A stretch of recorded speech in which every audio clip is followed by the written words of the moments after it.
Hi everyone, thank you for joining July 2023 Stampin' Class by Mail.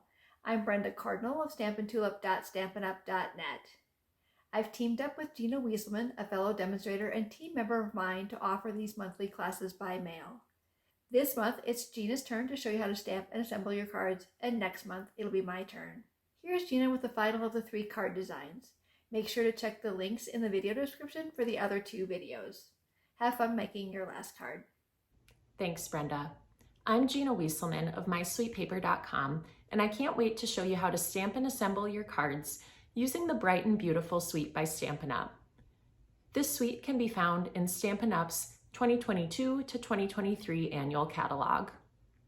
If you ordered a class by mail kit from either Brenda or me, you already have all the cardstock and embellishments cut and ready to go.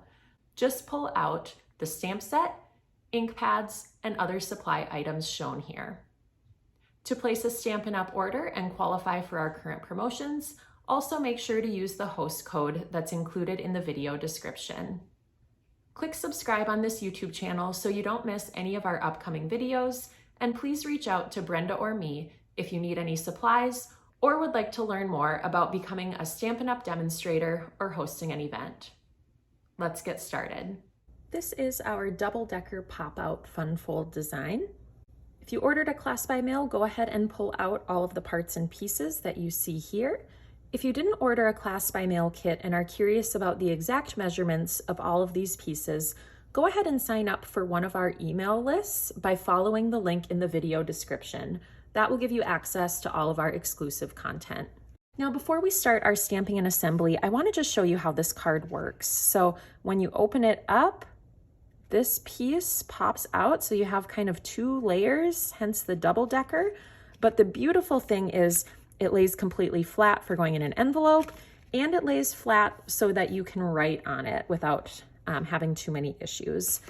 This layout was inspired by Susan Campfield. She shared all of the measurements for making this mechanism, and I made it my own with the design elements that I added. So thank you, Susan, for that inspiration. We will go ahead and get started with our stamping. Now, one important note is that there are 2 basic white panels, and the smaller one goes on the card front, and the larger one is the inside of our fun fold card. So you'll just want to make sure that you're stamping on the correct one.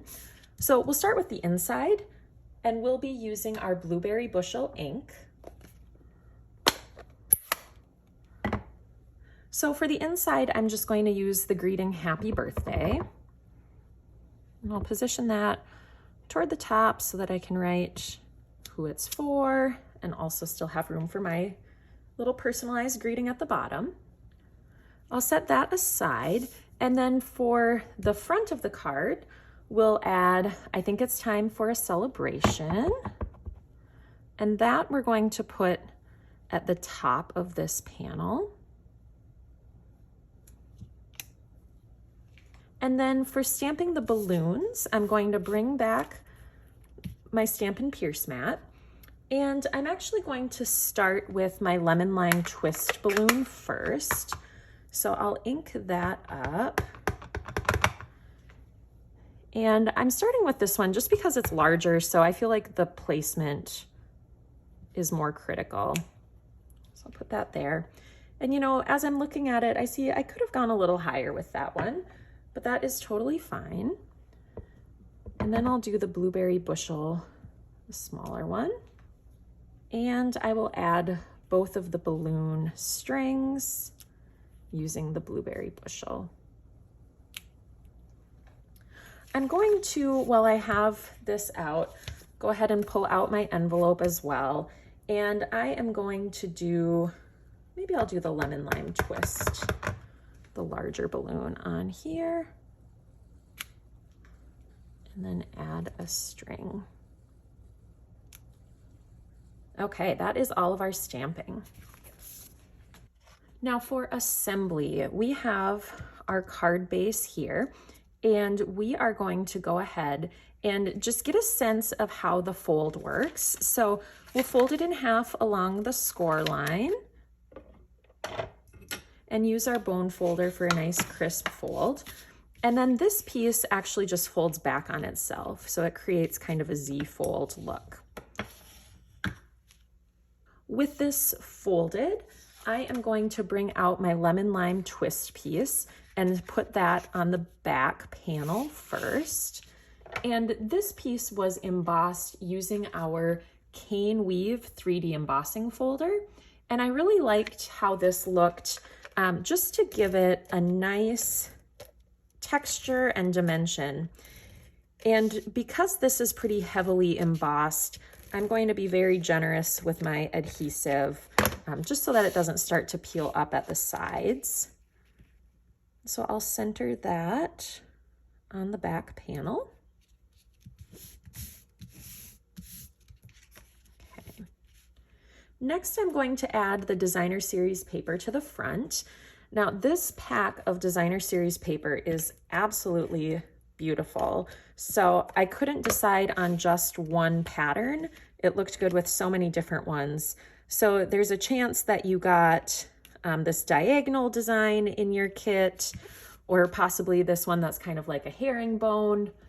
And I also really liked how this scalloped piece looked too. So maybe you got one, maybe you got two, or all three, but regardless, this design is really fun with that. Okay, with those two pieces adhered, we are going to go ahead and assemble the mechanism. So here is the piece that we'll be inserting, and I'm going to start by folding it in half. We want a nice crisp fold. And then I'm going to fold it in as well to create just a box. One note is we don't want these pieces to overlap at all. So if that's happening, you can go ahead and just kind of fudge it a little bit with your bone folder so that they don't overlap in the center. And that will help ensure that the mechanism operates really smoothly. Okay, so you can see we have it folded in half and each side folded in. Next, we're going to take our tear and tape adhesive, and I'm just going to put some closer to the folded edge on each side. Whoop. And this tear and tape is my favorite when I need things to really hold up. It's super strong. If you wanted, there's enough room that you could put a second strip on each side, but I think this should cut it, so I'm gonna keep it at this. I'm gonna really press down hard on that, and then go ahead and peel up the release paper, if I can get it. This would be a good chance to use my take your pick tool, but that's fine. But then the way that we're going to position this is we want this score line to line up exactly with this score line. And we want it to be approximately centered top to bottom. That's less critical. The score lines lining up is really the most important. So I'm just going to lay it flat, and that creates our pop-up mechanism, and it also folds flat, which is really great. And I'm just gonna reach in with my bone folder and burnish, or just press down pretty hard on the part that's adhered to this embossed piece, just to make sure that it sticks well in all of those grooves and crevices. Okay, with that, we are going to add the stamped panel on the inside. So in terms of placement here, we want it to be, roughly equal border on all three sides. And we also want to make sure that the card can fold flat. So as I'm placing it, I don't necessarily need it really jammed in tight. You can have a tiny bit of space like so, but I'm just going to bring my tear and tape back out and put a piece right there. And I'm going to peel up this release paper. And then for placing this panel, I kind of like to look down from the top. And again, I'm leaving a tiny bit of space there. And then I'm just going to bring it, oops. What I'm trying to do is get it to kind of loosely attach with still a little bit of wiggle room so that if needed, I can adjust. I'm going to push that up a little bit. Okay. I think that looks good. So I'll go ahead and press down nice and hard on that. And now we have that fun pop-up. Next, we're going to add our front panel. So we'll just take our stamped basic white and adhere that onto our berry burst.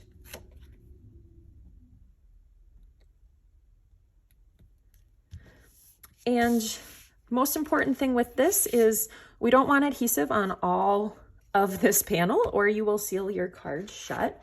So I'm going to actually use, I think I'll use tear and tape for this as well, since it's just adhered in a small location. So I'm going to put some here, and then I'll just put a smaller piece right there.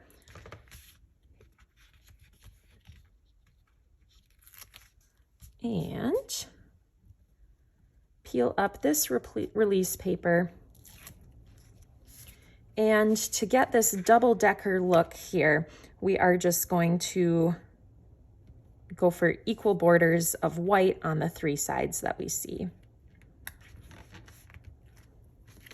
Okay, isn't that fun? The last thing we'll do is just add a little embellishment, and we'll be using the Tinsel Gems 4-pack. There are 4 different colors included in this pack, and we'll be using the Lemon Lime Twist and the Blueberry Bushel. So your kit came with 2, 1 large and 1 small, 1 blue and 1 green, but you can go ahead and place those wherever you like on this card. And with our stamped envelope back in view, here's our double-decker pop-out fun fold design.